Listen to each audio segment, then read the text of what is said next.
Could somebody please make it make sense?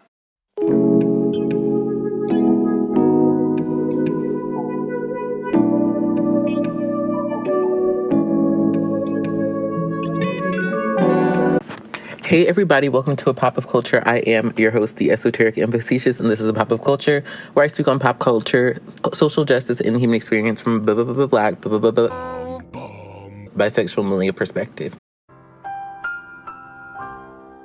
Everything I say should be taken with a grain of salt, as I'm simply a caution with access to a recording device and the internet. With that being said, my youth shouldn't be your sole reason to critique my views unless it's truly relevant. If you disagree with anything I say, let's have a civil conversation in the comment section below. Today we're going to be talking about Cardi B and that $88,000 purse. And before I get into that, I want to shout out my cover channel. I have a cover channel, Pop of Culture Sings, where I sing throwback R&B, contemporary R&B, pop music, whatever I'm feeling, whatever you're feeling. So if you want to be down like Brandy, if you're down with the click, and if you're not down with my click RP 𝙎𝙬𝙗𝙝, then definitely feel free to check that channel out. With that being said, let's get into the topic of this video. So Cardi B tweeted, "Should I spend $88,000 for this purse? OMG, it's tempting." And this started a whirlwind on social media. Obviously, a pandemic is going on that has affected several people financially in a negative way.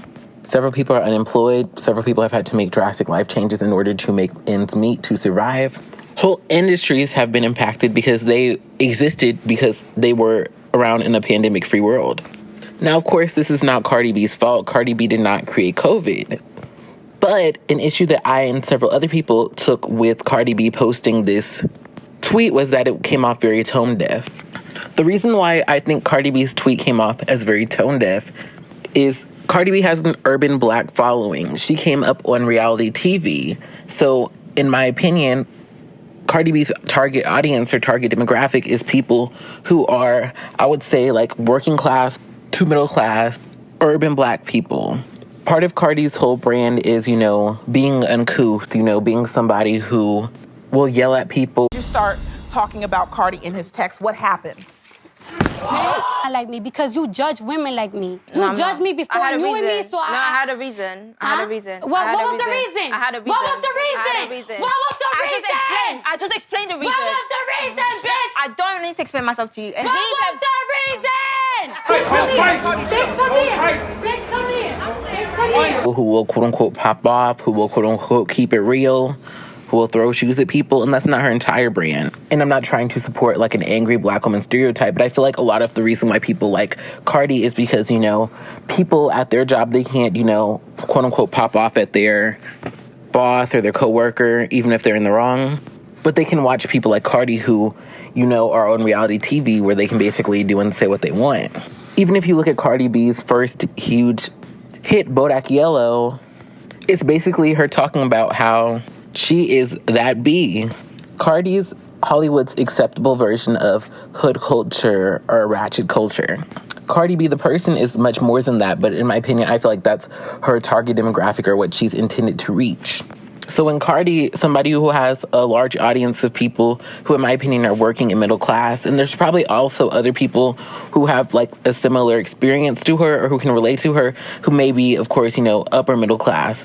But when Cardi's somebody who has, in my opinion, a majority of a following of people who are people who likely have been financially affected by the pandemic and who are coping with those changes that they've had to make, it comes off as very insensitive for her to say, "Hey, people who have way less money than I do, should I spend $88,000 on a purse?" Here's my thing. Cardi B is not a bad person for having money. Cardi B is clearly somebody who can move product. She's clearly someone who does have talent, and she's somebody who fit what the record labels want, what the people want. And because of that, she's been able to amass a huge following and reap the benefits financially. And she's given back on numerous occasions.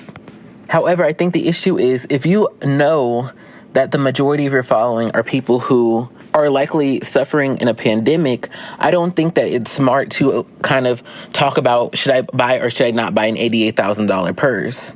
And this is where we're going to get into some controversial waters, but I'm fine. I feel good. I'm going to let the chips fall where they may. The conversation about Cardi B and the $88,000 purse, I think, is such a bigger conversation. Because here's my thing. One of the things that I see a lot of people defending Cardi for saying this tweet is Cardi B's worked hard for her money. And one of the issues I have with this kind of hard work mentality thing is I think we are sometimes way too quick to defend rich people having so much more money than other people. Because that's the thing I would say, like, to the average everyday person who's, middle class, upper middle class, like pretty much just not a 1%er. Do you not work hard? Do you not work hard? Like, doctors work hard. Several doctors work hard, but don't have the money where they could spend $88,000 on a bag and not think about it. You know what I'm saying? Like I said, Cardi B having money doesn't make her a bad person, and she's tried to give it back, so I give her credit for that. But I think that this is one of those things, like, is it fair that we live in a country where there are literally people starving, and there's other people who have the means and funds to literally, like, that's more than people who are college educated make a year to spend on something that's a luxury item? And I guess that's one of the things that I feel like when we talk about wealth, I feel like one of the ways we justify people having wealth is the fact that they work hard, even though there's several people who work hard but aren't wealthy.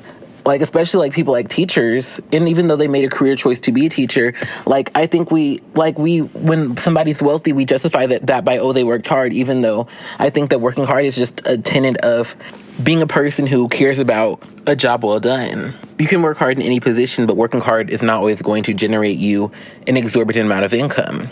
The reason why Cardi's tweet was tone deaf was because she tweeted out to her followers, several of which, like I said, are going to probably have been impacted by the pandemic. They're people who also work hard, but because of the system in which we live in, are not going to ever be privy to that much money. So her just talking about, should I drop $80,000 on this purse, is nothing that is really providing value to those followers. It's basically just flexing that she has this amount of money. Like I said, it's not Cardi's problem that she has a lot of money, and she's given back several times. But brandishing it in her followers' face that she can make these decisions of, should I buy an $88,000 purse or not, I think is unwise. Because in part, Cardi B is able to have this a massive amount of wealth. It's not just because she worked hard, but because she was somebody who was in the right place at the right time. She worked with the right producers. She had the right look. She had a single that she was able to, have the connections to, that went well. And because that performed well, like, there were a lot of circumstances that she had that other people may have not been able to have, that have allowed her to have the career that she's had. And I think that's one of the things we have to note. One of the reasons why I don't think that wealth is as simple as working hard and taking chances is because a lot of, when you look at certain celebrities and stuff, the ways they became famous are not easily replicable. So, for example, like Kim Kardashian's rise to fame is not necessarily like, the sex, her being born to a father left her and her siblings $100 million and things of that sort. Like, all the stuff that happened for Kim Kardashian to build her wealth over this long period of time, these are not all replicable things that anybody could do. And I think that that's one of the reasons why the hard work ideology doesn't work for me, because I can't just look at everything that Cardi B's done and then replicate that and then end up wanting it with an $88,000 purse myself. Not that I want one, but I guess that's the issue. Like, part of wealth is kind of like that, being somebody who is going to fill a certain void or fill a certain part. Like, for example, like in the entertainment industry, Cardi B being this Afro-Latina woman, this, like, who has, this, say what I want, say what I feel type of mentality, that hole in the market hadn't already been filled. So her being able to, have the right producers and songwriters work with her to create music that resonated with people, for her to have, had whatever Mona Scott was looking for that show, these things all worked in her favor. And I think one of the things that we have to acknowledge is, because a lot of the ways that people find wealth and success are not replicable, there's certain things that are outside of our control when it comes to if somebody's going to be wealthy and successful. One of the things I constantly see is people will say, oh, well, why are broke people mad that Cardi B tweeted about an $88,000 purse? The first issue I have with this assertion is, you do not have to be broke to not be able to afford an $88,000 purse. There are several people who are comfortable financially who A, would not buy a $88,000 purse, or B, who cannot afford an $88,000 purse. There are homeowners who have been making wise financial decisions, who have multiple streams of income, who have paid off their debts, who may not be able to drop $88,000 on a purse or even want to spend $88,000 on a purse unless it's going to appreciate in value. So now that we've debunked the idea that not having $88,000 to spend on a bag makes you broke, let's get to the part of the gaslighting. So here's another thing that bothers me. Cardi B posted asking if she should buy this $88,000 bag to her 15.5 million followers. When you are a public figure and you're bringing things to public attention on a public forum, you are literally inviting conversation. So that's why it annoys me when people will say things like, why are people so worried about how rich people spend their money? If somebody did some deep diving and found out, okay, Beyonce bought an $88,000 purse, then technically it would be nobody's business because it's her money and she has the right to spend her money the way she wants to spend it. But Cardi B literally asked her followers, her urban Black followers who are, like I said, are likely struggling under this pandemic, if she should buy an $88,000 bag that's only function and or purpose is going to likely be to sit on her shoulder. And that's another weird thing. One of the things I find so weird is that people will so ardently defend wealth disparity, and they'll even attack other people who are of a closer socioeconomic status than them. So a lot of people, you'll see people when they're responding to this situation who will call people who are critics of Cardi B, saying that not critics of whether she should buy the purse, but critics of her sharing this on a platform when she knows her audience. The second that people are critical of Cardi, it turns into, oh, you're broke, oh, you're this, you're that. And I already established that you don't have to be broke to not buy an $88,000 bag. But it also is just this weird thing of, you would think that you would have more solidarity with people who actually experience the same struggles you do. The people who feel it when their rent leaves their bank account or when the bills are due, who may have to, oh, maybe I won't buy that this month, or maybe I need to pull back. It makes sense that you'd be kind of more understanding of that perspective than Cardi's perspective, which is nothing like your own. But I think the reason why people defend Cardi and other wealthy people is because they deep down inside hope one day that capitalism favors them and they get to be the person who gets to buy the $88,000 purse, and they get to be the person who gets to live a life of luxury, and they don't have to be a loser of capitalism who has to suffer under it. The last thing I want to address is some of Cardi's response. Cardi did a lot of tweets, so I'm not going to be, reading every single tweet, but I do want to kind of address some of the general core themes. One of the things that Cardi kind of seemed to express was this idea that people were only upset with her because she was talking about buying an $88,000 purse, but people weren't keeping that same energy when she was doing these huge, massive donations. And a lot of people who were trying to support Cardi were saying, see, look at what Cardi did. Cardi donated this much here and this much there. And people are trying to make it into this argument where people are saying that Cardi couldn't appreciate her own money. And here's my issue with this assertion. Nobody has an issue with rich people spending their money the way they want to spend it. But I think what people had an issue with, as I said earlier, was that people, myself included, felt like with Cardi having this urban Black audience, many of which who are suffering under the pandemic, it was not wise for her to share this purchase that she made or that she was considering making. I will say Cardi is definitely one of those personalities who is very open with people. She's open and honest how she feels. She was talking about, she did a live stream about, COVID and, how, she was saying how, I guess, her as a wealthy person, certain stuff she's not experiencing the same way that we are. These people that, is on high positions and shit. I don't understand how when they get tested, they get the results right away. But when a regular person gets tested, they test takes 4 days. And then people keep saying oh, don't panic because if you got these symptoms, that means that you might have it. But it's the celebrities that are coming out that saying that they have it, they're acting like they're good. So it's just that's why people be confused. I'm not saying that it's not real. I'm just saying that it's y'all confusing, motherfucker. And I do appreciate her authenticity, but I do think with Cardi being somebody, she's not somebody who is like a Beyonce where she came up on performing performing music, and then, then slowly but surely we began to know more about her personality. Cardi's somebody who we knew about her personality first, and then she became this huge public figure, with these, chart-topping singles. So I think that as Cardi progresses in her career, I think she has to consider that she's no longer just somebody off a reality TV show. She's one of the most, followed people. She's one of the biggest artists in the music industry at this moment. So she has to conduct herself in a different way. And I also want to address like this idea, like I said, it wasn't about, people are appreciative that she's donated money, but her donating money doesn't make the tweet any less tone deaf. And I also kind of found it insulting how she was saying how she would match everyone's donation, because I think that's a cool idea. But I also feel like when you're somebody who clearly has $88,000 to spare, saying, well, I'll match anybody's donation so I can match other people's energy.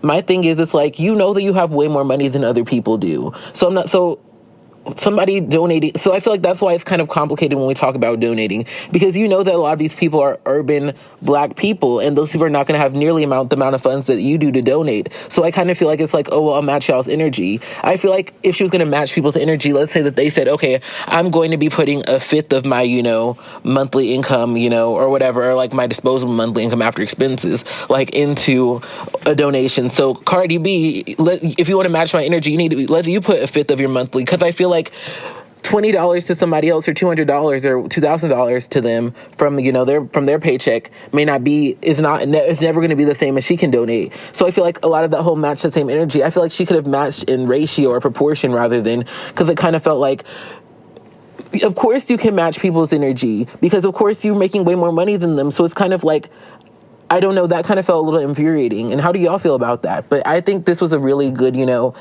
even though obviously this was some controversy, I think this brought up some really good points, and I really enjoyed speaking on this. What do y'all think? Let me know your thoughts below. Have a wonderful day. Love y'all. Bye-bye. Thanks so much for watching. Share your thoughts below. Like this video if you like this video. If you made it to this point in the video, comment a thumbs up emoji below, or still here if you are still here. Subscribe if you want to see more, and make sure to hit that bell so you're the first to know when I upload new content. I upload new content every week. And if you're enjoying yourself, and why wouldn't you be enjoying yourself? To the left, there's a playlist of all my video essay podcasts. I have 24 and counting. In the center is a button to subscribe if you just haven't had a chance to subscribe and you would like to. And to the right is a playlist of all of my covers and parodies. So if you are wanting to check those out, feel free to do so. And if you want to support me, if you want to support the show, first and foremost, a non-financial way you can support is just through sharing this video. I can make the thumbnails, I can, make the titles, I can do the tags and do keyword research. But one of the best ways that I can grow my brand is through y'all sharing this content with other people who like this type of content, because I nor you can control the algorithm, but I can control the quality of the content I make, and y'all can, if you enjoy the content, share with people who can like it, so that way, if y'all are feeling it, it's getting put out there, whether, the algorithm favors it or not. Somebody's gonna see it because you resonated with it and you resonated with me, and now you're sharing it with other people. So if that's a non-financial way you can support the channel, and if you do want to support the channel financially, my Cash App is linked in the description of this video.